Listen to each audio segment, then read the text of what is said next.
listener production. Hi, Sasha Barbagat with you. Welcome to The Briefing. The 24-hour news cycle can be exhausting, with more voices than ever before telling us what to think or who to vote for. And with a federal election coming this year, how we consume news is more important than ever. But as 2024 came to a close, there's a good chance you found yourself switching off from the news completely. A good news source understands its biases. It asks important questions about what information it's presenting. It asks the motivations of someone being quoted in a news source. So with all that said, how should we be consuming news in 2025? Part 2 of The Briefing's week of giving you the best head start to the new year is coming up in the second half of this episode. First though, time for the headlines with Chris Spiru. It is Tuesday, January 7. Morning, Sash. Morning, everybody. We start in Canada this morning, where Prime Minister Justin Trudeau has made this long-awaited announcement at a press conference in Ottawa. I intend to resign as party leader, as Prime Minister, after the party selects its next leader through a robust, nationwide, competitive process. This country deserves a real choice in the next election, and it has become clear to me that if I'm having to fight internal battles, I cannot be the best option in that election. The 53-year-old's resignation comes after months of pressure from critics, including those within his own party, for him to step down. His government has also survived a series of no-confidence votes in recent months, and that pressure really ramped up last month when his Deputy and Finance Minister, Chrystia Freeland, resigned from Cabinet amid a cost of living crisis. It's believed the pair fell out over how to deal with incoming US President Donald Trump, who's threatened crippling tariffs of up to 25% on Canadian imports. Trudeau, who has been in office for just over 9 years, has now suspended Parliament until late March, and that is to allow a new government to form and a new leader to be elected ahead of October's election. He has been criticised for not calling an early election. But this way, the way he's done it, the government isn't led by an unelected leader in the interim, especially given current polling suggests that his party is going to suffer a major loss to the opposition Conservatives later this year. We touched on it briefly earlier, but the cost of food and housing at the top of the list of criticisms for Justin Trudeau, which we have seen echoed right across the Western world.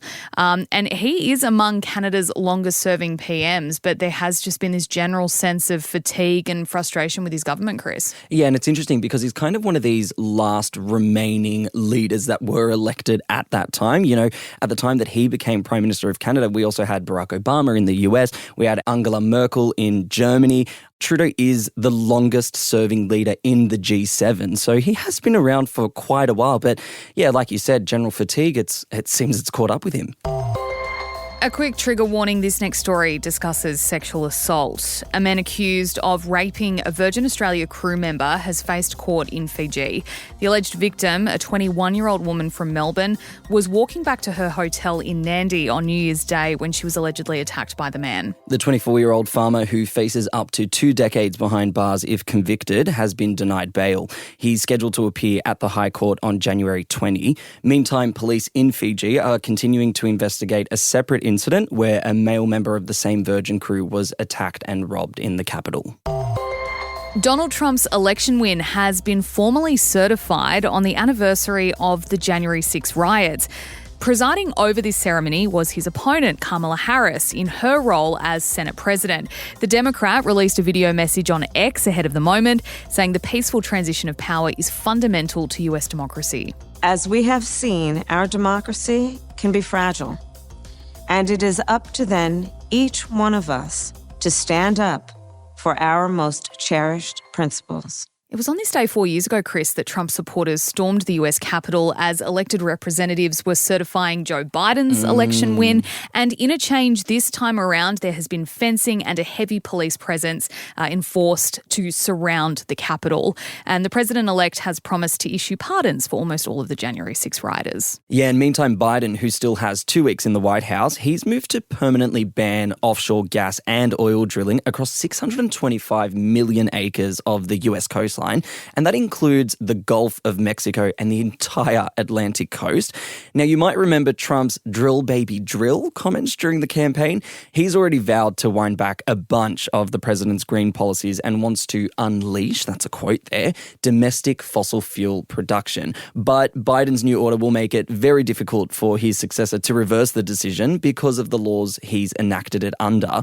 Nevertheless, in a radio interview, Trump says he will unban the ban. What's he doing? Why is he doing it? You know, we have something that nobody else has. I mean, nobody has to the extent we have it, and it'll be more by the time we finish because I'll be able to expand. You know, we're going to expand our country. Yeah, I listened to that whole spiel. Chris, we're going to expand our country. He was talking about how much gas and oil there is off the coast of the US. But yeah, as you mentioned, because of the law that this order has been enacted under, Trump will have to get congressional approval for this ban to be unbanned, to use his own words. So we'll see if he runs into any hurdles as he's trying to get that through.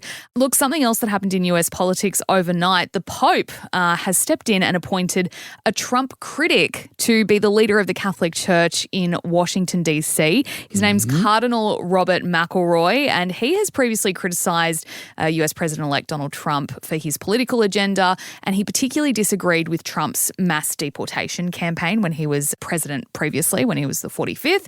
One Italian academic in the US called the appointment, quote, a statement to the halls of power in DC and the boardrooms in America. And we know Pope Francis has never been a fan of Trump. He's called him not Christian before. He too has really heavily criticised Trump's anti-migration policy. So a little bit of a jab, I think, from the Pope to the incoming US president.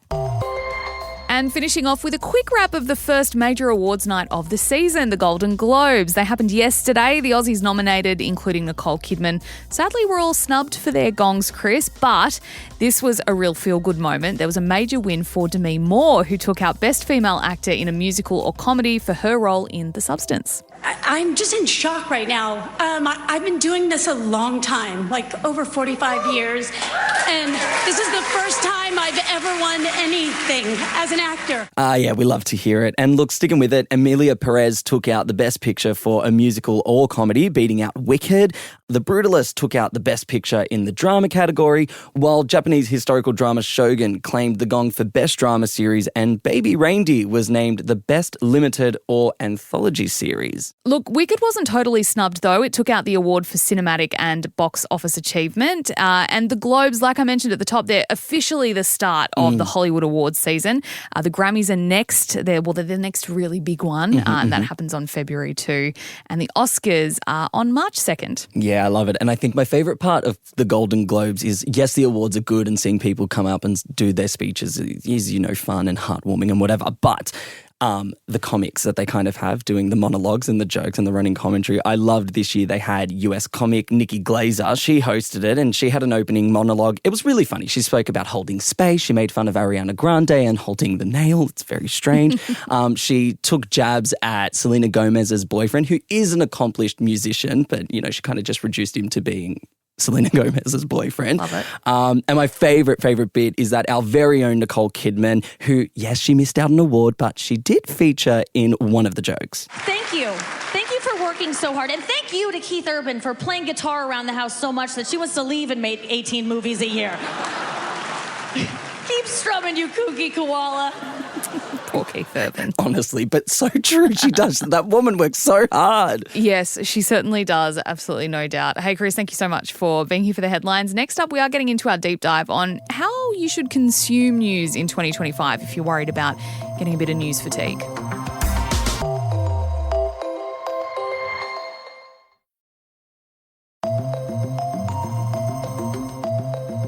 Hey, it's Helen Smith with The Briefing. How are you getting your news in 2025? For a lot of us, consuming news in 2024 was taxing and could be described as news fatigue. Exhausted by the 24-hour news cycle and more voices than ever telling us what to think about a story might have led you to switching off completely from the news as 2024 came to an end. But news doesn't stop. And in a year of a federal election in Australia, take two of a Trump presidency in the States, and everything else that might happen in 2025, how should you be consuming news this year? What does a good news source look like, and how can you navigate misinformation and disinformation? And how do you get enough of what you need without burning out in the process? Konrad Benjamin is a political commentator. He's otherwise known as Punters Politics online. He hosts a YouTube channel, he has a podcast and a mass following on Instagram. Daany Saeed is a media reporter at Crikey and lives and breathes the 24-hour news cycle that has captured Australia and international media. How do they both think you should be consuming news in 2025? Konrad, thanks for joining us on The Briefing. News fatigue is something a lot of us feel. What do you say to people who are already switching off from the news going into 2025? It might sound strange, but I say you're ahead of the curve. Personally, I think, and I don't know, I know The Briefing does a lot of news, but personally, I think no one should watch the news. I think what passes as news today is a lot of trivial things that don't have any real impact to anyone and no one can really do anything about. And then everyone gets fatigued and switched off when the real big issues that we probably should know about and care about, by the time that comes around, we're already fatigued and switched off. And I think news media feeds us this diet of constant trivial issues and anxiety and make us afraid. And so it just wears us down. And so I think news fatigue is kind of good. And then we hopefully, like the format of news in a 24-hour news cycle, every single day, there's always something going on. I think nothing important that matters 9 times out of 10 doesn't come through that format. The important stuff sticks around. They're issues that stick around for months on end, years on end, and that's the stuff that cuts through. And hopefully that's the stuff I think we all should be paying attention to. Okay, so if we're not consuming traditional mainstream news or maybe consuming news on a daily basis, how should people stay informed?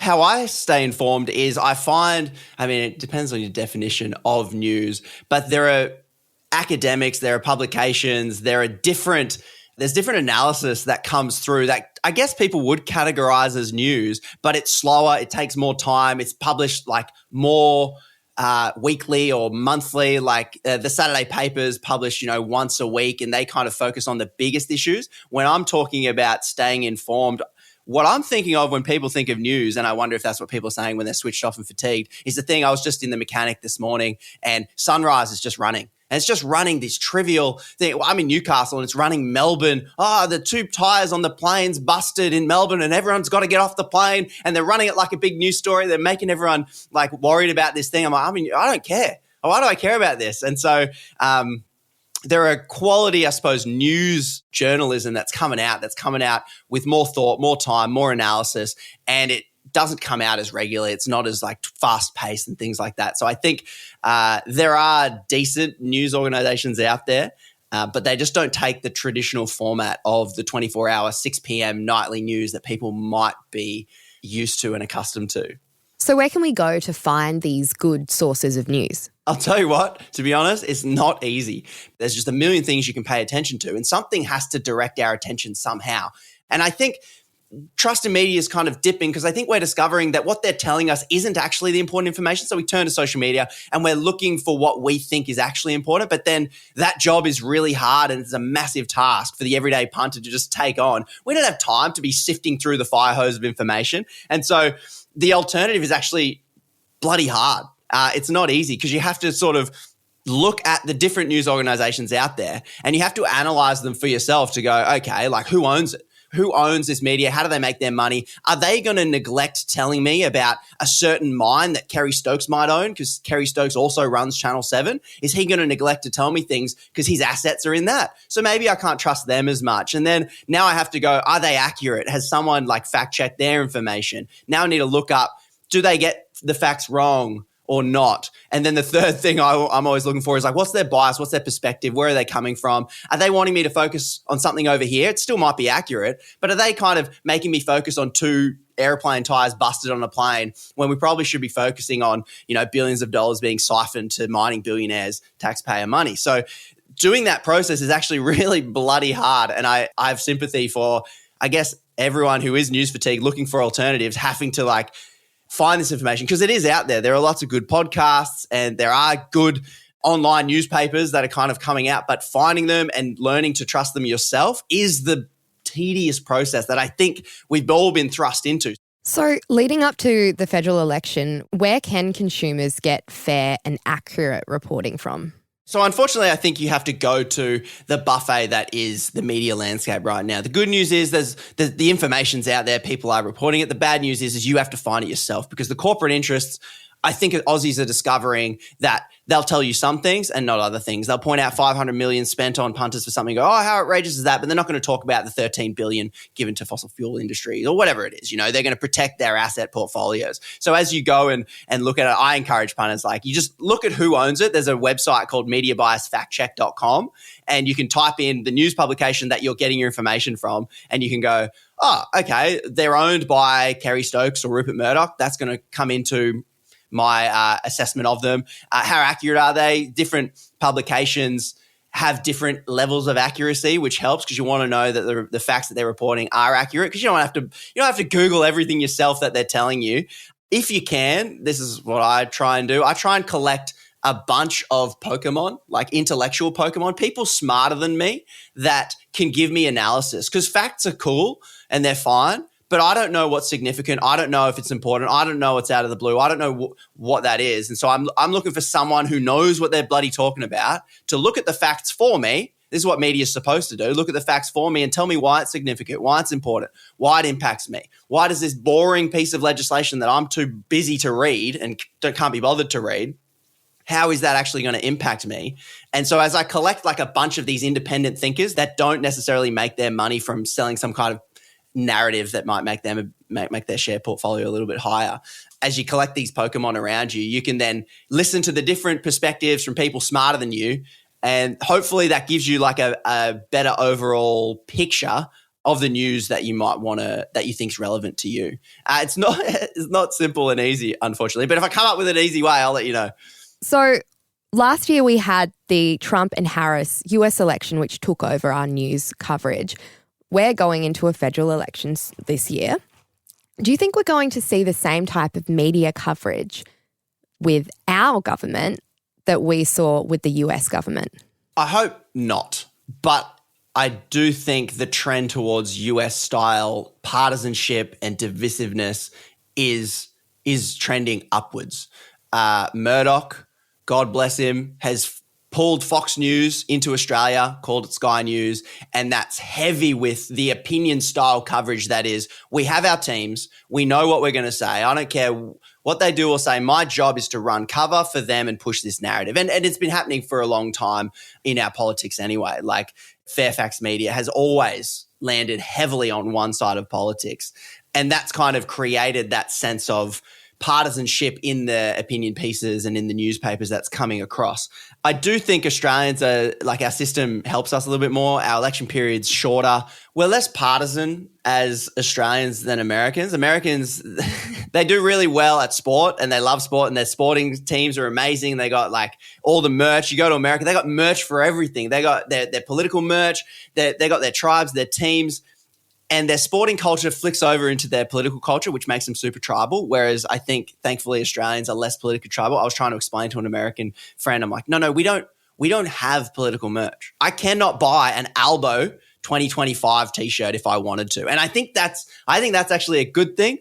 And it makes us as Aussies less likely to get into the tribal identitarian teams that this form of political coverage and news media coverage makes a lot of money on. They actually want us to be tribalized in full-on teams and going at each other, because that is great for ad rev. That is great for eyeballs, because it makes it really engaging, and the stakes are really high when it's that kind of sporting style political coverage. I think we're slowly trending that way, but I think our laid-back Aussie nature makes it an uphill battle. All right. So for 2025, what do you think are some of the biggest challenges for news consumers? How can people stay informed without getting completely overwhelmed? Okay. The biggest challenge is knowing what's true and what's not. As what we consume is now pushed to us by algorithms rather than like centralized legacy media, politicians and political parties are going to be using more and more bot farms and more little groups of people to spam memes. And I think the way people counter that is to, if you see a little meme that has a little quote on it, just Google the quote. just look at where it's coming from, look at it in context. We have the tools on the upside. We have the tools to kind of sift through some of this information, but it's going to take a bit of time. And as you sift through, you will find independent media organizations that don't make their money from selling ad slots, that, make their money maybe from subscriptions or something like that. And you'll find out who you can actually trust, and you'll build up your arsenal of people smarter than you that can help you work out what's true and what's not. But it is time consuming. And unfortunately, it has to be done ourselves at the moment because there's too much money to be made distracting people. There's too much money to be made, and there's too much power to be gained by fooling voters into voting for you, even if it might be against your best interest. Consuming news is one thing, but writing the news is another. Daany Saeed is a reporter at Crikey. Daany, what is a good news source? A good news source understands its biases. It asks important questions about what information it's presenting. It asks the motivations of someone being quoted in a news source. It can direct you to that. So a news article will always try to attribute a name to a source, and if it doesn't, there's a really good reason for that, and they'll tell you the reason for that. You can generally verify that in multiple ways, and you can find that information through other sources as well with different perspectives on that. So when it comes to spotting misinformation and disinformation in your news, for just an average consumer, is there a way to do that? Is there a way to fact check what you're actually reading? Yeah, absolutely. And so the way to go about it is there's fact checking organizations that have these frameworks established. So the question is a bit like how you were taught to write essays in primary school. Your who's, your what's, your where's, your why's, like all of these questions are questions that we start to stop consciously asking ourselves because we develop, our prefrontal cortexes and so on as we get older. But they're actually really important questions when it comes to the question of stripping back what misinformation might look like. Yeah, and some people might argue that the trust in journalism is really fading and consumers are not trusting their news, even if it is a good news source or it's a bad news source. They're just not trusting it. How can consumers know that they can trust a news source? Trusted news sources do their working out, and they show you their working out. Mainstream outlets will show you where a claim has come from, who's making the claim, that you can repeat the claim. They'll often link out. You can sort of do the further reading yourself, and they'll provide the tools to do that. And having a byline on a story is for a journalist and for a publication, a really important way of accountability. If something's wrong in a story, you can go and contact someone, you can go and bring that back. There's, expectations and standards of mainstream journalism that say that, if you've got something wrong, you correct it and you publicise that correction. You take accountability publicly. And there's a little bit less of that than I think one would like. That was Daany Saeed, media reporter at Crikey, and Konrad Benjamin from Punters Politics. Thanks for listening to this episode of The Briefing. That's it for now. Before you go, though, we'd love it if you could share this app with someone else you think might enjoy it. And while you're there, hit subscribe or follow to whatever you're listening to this podcast on. It's a really easy way you can support us and everything we do here at The Briefing. And if you want to keep up with our other content, you can check us out on Instagram at The Briefing Podcast, and on TikTok and YouTube, just search for Listener Newsroom. And we'll be back in your feed with another episode this afternoon from 3. I'm Helen Smith. See you next time.